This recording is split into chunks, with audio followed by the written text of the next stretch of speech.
Miss Nelson Has a Field Day by Harry Allard and James Marshall.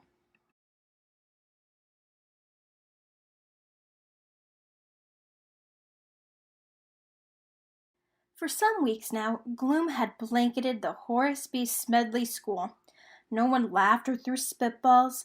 No one even smiled. Miss Nelson was worried. Everyone was down in the dumps. Even the cafeteria ladies had lost their sparkle.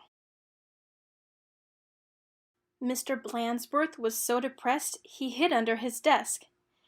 "It's the worst team in the whole state," he said.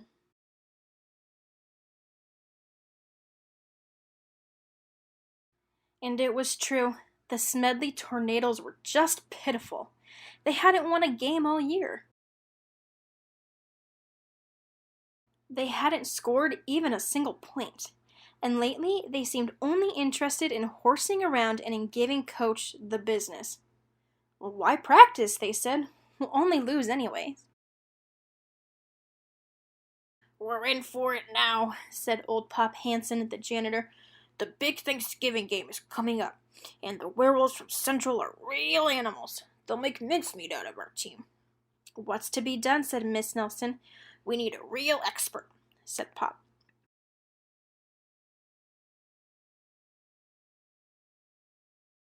That afternoon, while Miss Nelson was grading papers, she heard wild laughter. It was coming from the teacher's lounge. Coach Armstrong had cracked up. "I'll make us a fresh pot of coffee," said Miss Nelson. When Coach had calmed down, Miss Nelson took him home in a taxi. "You need a nice long rest," she said. The next day, it was announced over the PA that Coach Armstrong would be out for a long time with the measles. "Who will take his place?" said the kids. When Miss Nelson passed by Lulu's after school, a serious discussion was going on. "We need someone who can really get the team into shape for the big Thanksgiving game," said one kid. "Someone who knows how to get results." "It's too bad Miss Viola Swamp isn't around," said another. "Who?" said a kid who was new in town. "You've never heard of Viola Swamp?" said the first kid. "The meanest substitute in the whole wide world. She's a real witch. She'd have no trouble getting results." Mr. Blansworth happened to overhear.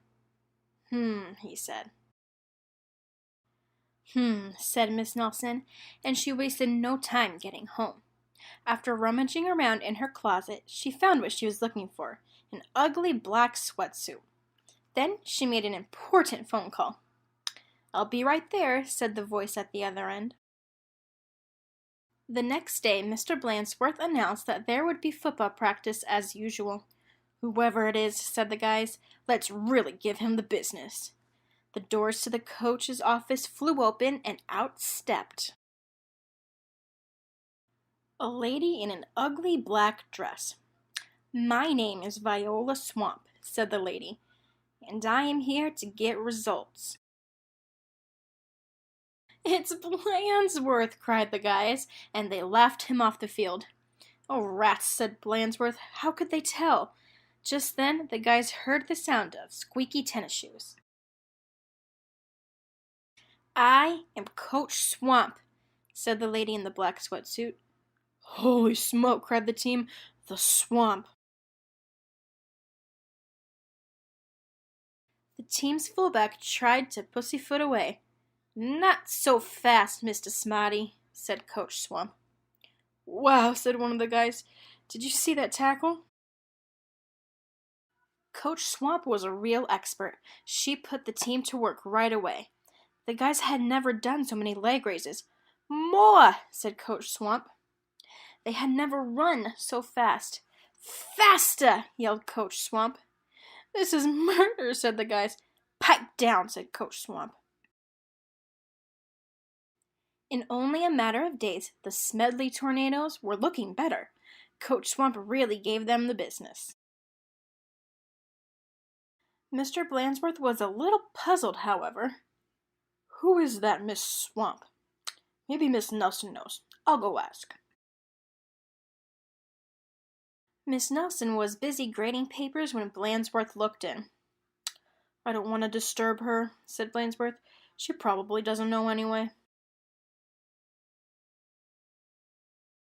Down on the field, Coach Swamp was having a little talk with the team. "And don't ever think you can horse around again," she said, "because the Swamp will be watching." When Coach Armstrong returned after his rest, he was very surprised by what he found. The guys played like a real team. "How did this happen?" Coach Armstrong said. Said the guys. On Thanksgiving Day, the Tornadoes clobbered the Werewolves 77-3. It was a great day for the Horace B. Smedley School. Mr. Blansworth treated the whole team to hot dogs at Lulu's. Miss Nelson went home tired and happy. "Sometimes you just have to get tough," she told her sister Barbara.